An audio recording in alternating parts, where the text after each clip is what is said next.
My dad walked into our house in his pilot uniform, looking as charming as ever. "Dad!" I screamed, throwing myself straight into his arms. Hey, my baby love! He grabbed me and squeezed me tight. "You look amazing, Dad! I want to be a pilot just like you when I grow up." My parents burst into uncontrollable laughter.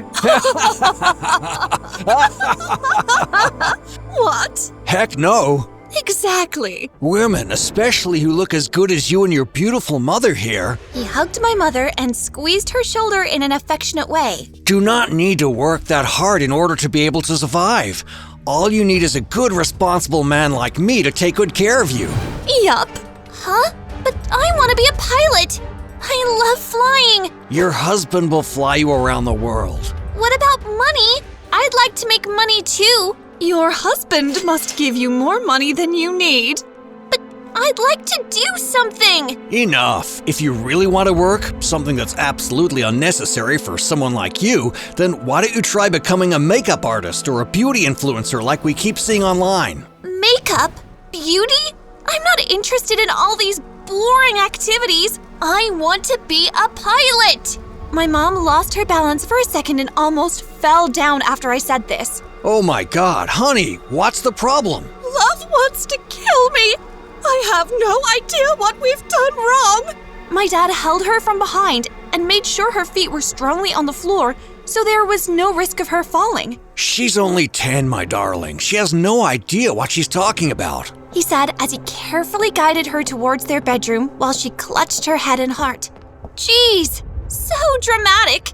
I may have been an ordinary 10-year-old child, but I knew exactly what I wanted and exactly what I was doing. I was going to prove them wrong and surprise them in a way they never thought possible. At least that's what I thought. Until they surprised me in a worse way.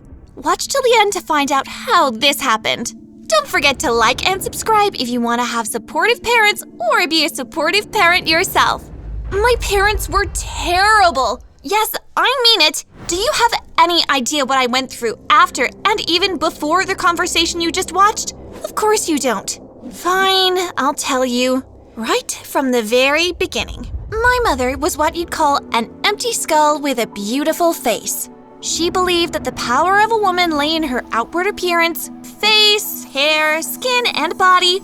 It had nothing to do with anything inside, like brains. She won the genetic lottery and was stunning. Everything came easy to her, from money to a good handsome husband and a good rich life. She didn't work because she believed that working hard was for ugly women alone. When she gave birth to her daughter, moi, she named me Love, because she believed that my gifts would attract more love to me than I thought possible. She knew that her daughter would win the genetic lottery just like her, and she was right. Everyone always oohed and awed at her luck in giving birth to such a beautiful child. Imagine how she felt when she realized I was kind of different. I didn't care about girly things like dressing up, putting on makeup, or looking good. I enjoyed reading, schooling, working hard, and my dream, surprise, surprise, was to become a pilot like my father.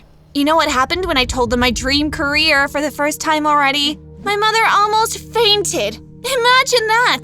I vowed to live a life that would prove them wrong, but my parents didn't plan to make it easy for me, especially my mom. She started doing crazy things like changing my homework answers in the middle of the night so I'd fail, making the house noisy and impossible to read in, and so much more terrible stuff. Anything to stop me from studying harder and becoming an embarrassment. My mom seized my laptop and phone when she saw that they were also aiding me with study. And she even went to the extreme of trying to withdraw me from school. Luckily, my father did not allow her to proceed. It was a terrible childhood indeed, but I could do nothing else but manage through it all, knowing that I was fortunate to have rich parents who cared about me a little bit, while waiting for the time when I'd be old enough to run away, live on my own, be whatever I wanted, and never return, ever. Love! My mom called out melodiously one morning. Yes, Mom? I screamed from my room upstairs. Come down quickly. We've got some great news. I ran down quite quickly, eager to find out what this great news was about. "What's the news?" I asked as I sat in the living room with them. Remember Mr. Money? "Your billionaire friend that came over for dinner with his son the other night." "Yes, I do." Amazing! They were wowed by your godlike beauty and decided you should join their family. We've all discussed it, and you'll be marrying his son once you turn 18. "What? Well, they loved your outward appearance, of course. Duh. You inherited your features from me, obviously. But they don't think you behave like a lady enough. Don't worry about this, though. It will be fixed shortly. You will withdraw from your current high school and start schooling in a wife school." What now? These types of responses are the exact reasons why you're not ladylike enough. "I'm very sorry, Dad," I said, curtsying. Then I turned my attention back to my mom. What now?" My dad rolled his eyes and shook his head. "A wife school, sweetie. A place where rusty women like you are sent to become more feminine." I fell on the floor and started crying. Were my parents really about to withdraw me from high school and send me to wife school? Just for some random boy? What kind of family was I born into exactly? I cried and begged them to let me continue at my normal school. I promised to change and become everything they wanted me to be, only if I was allowed to stay at my current school instead of being forced to attend some stupid wife school. After some consideration and a lot of smirking, my mom agreed to keep me at my current high school on the condition that I still marry the politician's son once I turn 18. I had no other choice. I agreed. While being the model, feminine, ladylike daughter that my parents had always wanted me to be, I read books in secret, learning how to build my future into exactly what I wanted it to be. I also signed up on freelance platforms and started working as a writer online. I got more money than I could ever dream of while working as a freelance writer, but I saved every single penny, in secret of course. The plan was to run away forever once my age clock struck 18 o'clock. It was crystal clear to me at this point that my parents were badly crazy, and their plan was to ruin my life forever. As arranged, I went on frequent dates with the politician's son, during which he just kept rambling about himself, his life, his parents, and so many other irrelevant things. Honestly, I never cared to listen to the stupid, lazy boy that was working with my evil parents to make my life a living hell forever. I simply faked a smile and nodded in response to everything he said. He seemed to enjoy it too. Perhaps he was happy that he was marrying someone who agreed with everything he said. Or perhaps he thought that women weren't even supposed to have an opinion in the first place, so I was behaving like a real woman. Whatever his reasons were, I didn't care at all. I never listened to anything he said, and I hardly ever shared anything about myself. My 18th birthday finally arrived, and my parents threw a huge birthday bash for me. The politician and his children all attended the event, and we had crazy fun. I made sure to be the blinding light of the party because I knew that my birthday was probably going to be the last day that I ever saw any of them. I also didn't want them to suspect that my escape was happening that night. Everyone was going to believe that I'd be too tired to try anything that night after all my energetic shenanigans, so they wouldn't even bother being cautious. Midnight came, and I executed my escape plan without any hitch.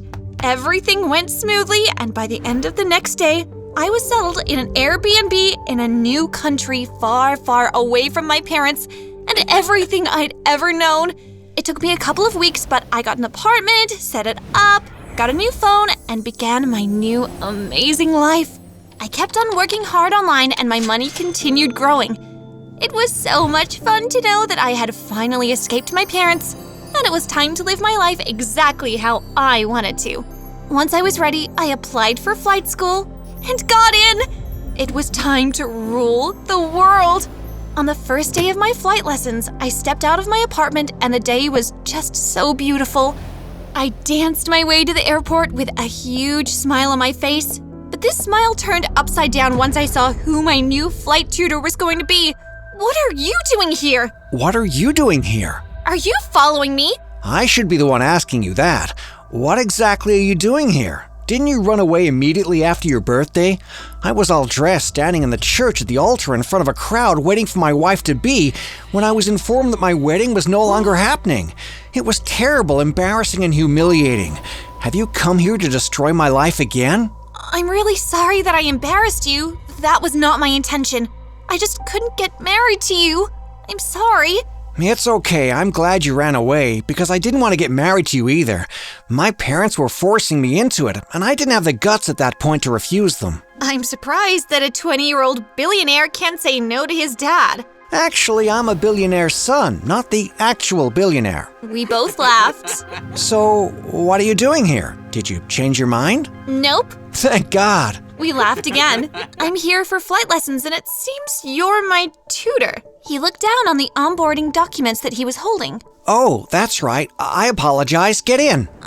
You're not gonna tell my parents or yours where I am, right? Absolutely not. On one condition, though. Should have known he was pure evil. What? I asked a little too harshly. I'll keep your secret only if you keep mine. You can't tell my parents or yours where I am either, he said, winking. I blushed a little bit and accepted his condition. Mr. Money's son and I got closer and closer over time. The more time we spent together, the more we liked each other, and I was finally listening to everything he had to say. And boy, were they interesting! This guy was a rebel, just like me. A quiet rebel, unfortunately. His parents wanted him to become a politician, but he wanted to become a pilot, just like me, and took private lessons in secret. When I escaped and he was left standing all alone at the altar, he finally built the courage that he'd needed all this while, and he told his parents what he actually wanted for the first time in his life. They were disappointed, but he didn't care.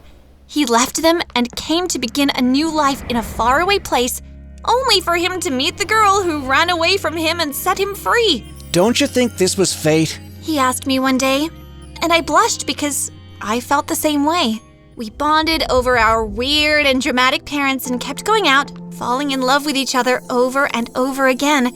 Our parents were very happy to hear that we were finally getting married, but their relationship was already estranged, and we never went back for fear of our new happy life being torn apart by our psycho parents.